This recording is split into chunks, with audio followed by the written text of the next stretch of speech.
Okay, now we have the part squared up, and the drawing here, I'm not sure if you can see it very well from there, but you'll be able to, you can pull it up on your computer, and there'll be printouts here in the lab. One of the things I like to do is just get a general idea of what it's going to look like. It's going to be 3 holes, 1, 2, 3, and a slot cut out of the top. So I've kind of blacked it in. These drawings are not to scale, they're just in general shape. So we've got to figure out roughly where it's going to be. So just took a minute and figured out where those holes approximately are going to be. And I'm going to put it first in the vise in the same orientation that it's in there. We're going to locate the centers of these holes. You will hear, or there's a video on hole making where somebody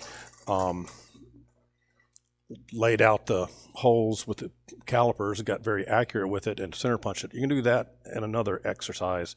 This one I want you to use the digital readouts to positively locate those holes. The first thing you got to do is zero it. And you'll notice on this drawing that there is a corner that is 0, 0 on XY axis. That means the plane along this part, the bottom part, is the 0 for the y-axis, and this outside edge is the 0 for the x-axis. Now to find that, we're going to put in a little thing called an edge finder. And to put that in,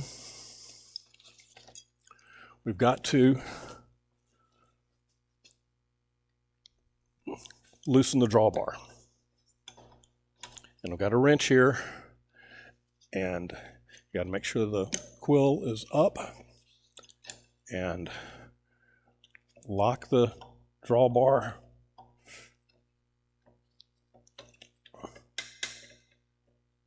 And it'll come loose, but it's not going to drop out because you generally have to tap on it a little bit. And now I can take out the end mill. I'll be going through what end mills are a little bit later. Then I can put the edge finder in here, and as it is wont to fall out while you're needing 2 hands to lock and tighten, I usually just stick the brush up there and just let it rest into the teeth of the brush. The lock should stay in place, but I've found on our machines you sometimes really have to go hard to lock them in. Okay, now let's investigate what this little edge finder is. It is a piece that has a little tip on it that will wiggle. I don't know if you're going to be able to see the process of this. What's going to happen is when this piece, that little flat part on the end, comes in contact with the part, it will have an effect on that tip, and you'll be able to see it, and you go, ah, that is exactly where it should be. Well, it's not exactly, but I'll show you that in a minute. Let's see how well this works if I run this.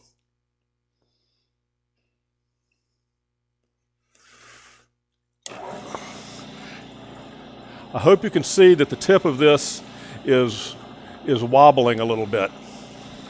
Let me get it. Can you see how that tip is wobbling?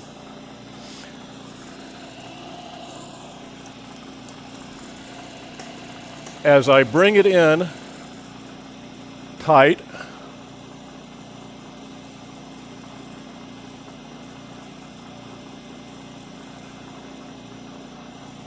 It's going to rub up against the edge of the part, and it's going to make the little end run true. And when it's running true and even, that means that that part is exactly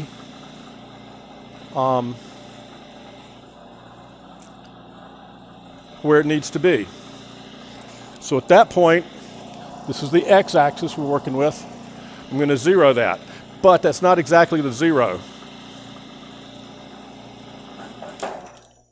The reason it's not is because if you look at it, it's got to be lined up exactly with the center of that. Well, I happen to know that the diameter of that little end piece is 200 thousandths, 0.2 inches in diameter. So if I know for a fact that that part is lined up, if I turn this to where, now I'm going to move the table just enough, and I'm going to move it 1/10 of an inch. I'm going to look and I'll see, oh yes, it's perfectly lined up. Now I have found the x-axis, that plane of that part is zeroed. Now I've got to do it with the other axis, and I'm going to find, there's got a little bit of the edge sticking out here. I'm going to find that in the same way.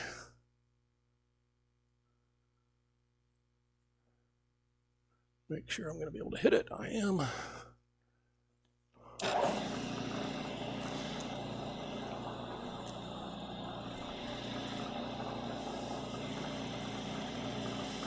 Now I'm going into the back edge of this.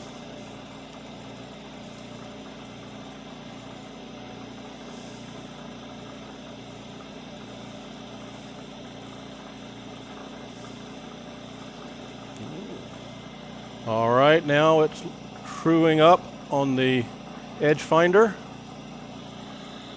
So that is the zero for the Y that I've got to now take that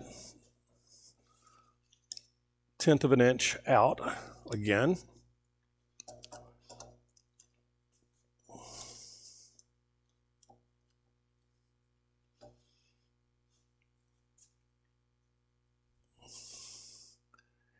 You can see I'm turning it in, and now I am turning that to 1/10 of an inch. And I'm going to zero that.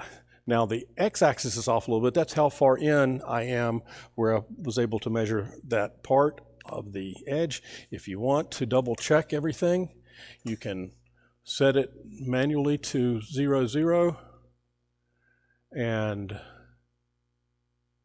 you can look and see if the tip of the edge finder is exactly on that corner, and lo and behold, it is.